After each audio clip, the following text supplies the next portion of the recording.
Hi everyone, we are from Group 23 Organizational Behaviour. Today, we are going to talk about stress. What is stress?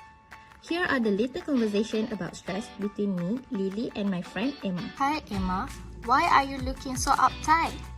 Hi Lily, I was so busy with my assignment and midterm exam these few days. There is a lot on my plate and I feel super exhausted. And my family planning on doing family gatherings was not helping me at all. Oh, I understand your feelings. You might feel so stressed right now. Stress? What is stress? Stress is a psychological response to the demand that possesses certain states for the person and that tax or exceeds an individual's capability or resources. And the demand that causes stress is known as a stressor. Also, there are two types of stressors. First type is called hindrance stressors. Hindrance stressor is stress that people tend to perceive as hindering their progress towards accomplishment, and it is a negative stressor. In hindrance stressors, there is work hindrance stressors and non-work hindrance stressors. Work hindrance stressors have four types, which are role conflict, role ambiguity, role overload, and daily hassle. First is role conflict, which refers to a conflict of meeting people's expectations of us. Second is role ambiguity, referring to the lack of information needed in that role or any unpredictable consequences of performance in that role. Third is role overload, when the demanding role that the person holds is so high that causes some or all of that roles cannot be done effectively. And lastly is daily hassle, which refers to the relatively minor day-to-day demand in accomplishing the work we want to achieve. Non-work hindrance stressors have three types, which are work-family conflict, negative life events, and financial uncertainty.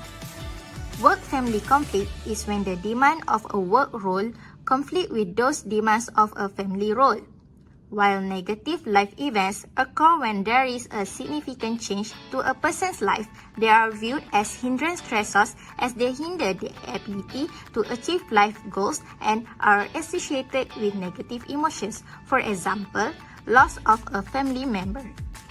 And lastly, financial uncertainty is a condition that creates uncertainties concerning the loss of livelihood, savings, or the ability to pay expenses.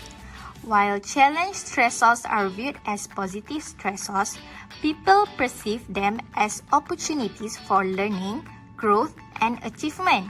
In challenge stressors, there are work challenge stressors and non-work challenge stressors.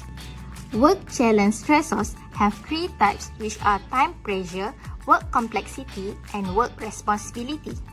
Time pressure occurs when the time is not sufficient for accomplishing the work.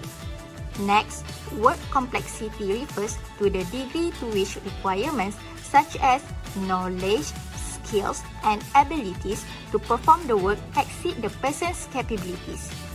Meanwhile, work responsibility refers to the nature of a person's obligations towards others. The non-work challenge stressors also have three types, which are family time demands, personal development, and positive life events. Family time refers to the time of commitments that the person has to participate in family activities and responsibilities. While personal development is an activity, people participate in formal education programs, music lesson, sport-related training, hobby-related self-education, participation in local government, or volunteer work. And lastly, positive life events are sources of non-work challenge stressors associated with positive emotions, for example, graduating from school. Well, that is all about the type of stress. You appear to comprehend it well.